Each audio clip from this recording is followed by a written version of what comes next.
দেখতে পুরো একটা রাজপ্রাসাদ। এত সুন্দর রাজপ্রাসাদটি আমি এবং কাউসার ভাই মিলে ভ্রমণ করে আসলাম।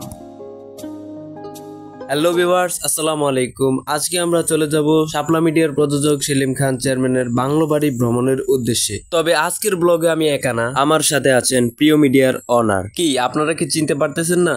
কোনো সমস্যা নেই, আমি বলে দিচ্ছি। তিনি হলেন আমাদের দুলাভাই। এই এলাকাটা ভিডিওতে দেখতে যতটা সুন্দর তার থেকেও বেশি সুন্দর বাস্তবে। এটা হলো ঈদগাহ, এখানে ঈদের নামাজ পড়া হয়। তো ভিউয়ার্স, আজকের ব্লগে আমরা সাইকেল নিয়ে অংশগ্রহণ করেছি। আঁকাবাঁকা ভাঙা মেঠোপথ ধরে আমরা সাইকেল চালিয়ে যাচ্ছি। তবে আমাদের বাসা থেকে এখানে আসতে প্রায় 20 মিনিট সময় লেগেছে। তো বন্ধুরা, এখন আমরা আছি বাড়িটির সামনে। তো চলুন পুরো বাংলোটি ঘুরে আসি।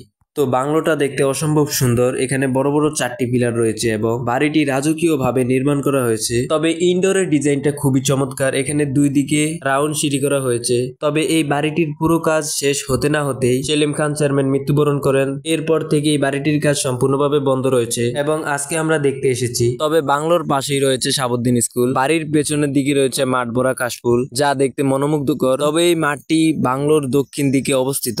এই বিশাল মাঠ সেলিম চেয়ারম্যানের আয়ত্তে ছিল। তবে এখানে বাংলোর পেছনে খুব সুন্দর একটি সুইমিং পুল রয়েছে। তো এখন আমরা চলে যাব বাড়িটির ছাদে। বাংলোর ছাদ থেকে আমরা দক্ষিণ দিকে দেখতে পেলাম বিশাল এক কাশবন। আর আমাদের ভাইয়া দেখে তো পুরো অবাক, এইসব জায়গা সেলিম চেয়ারম্যানের ছিল।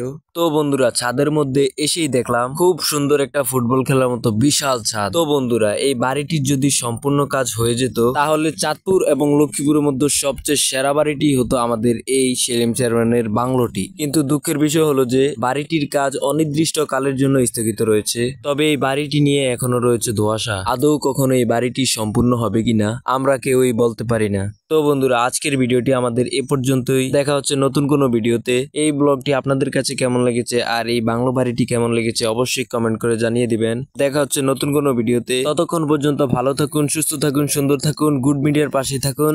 আল্লাহ হাফেজ।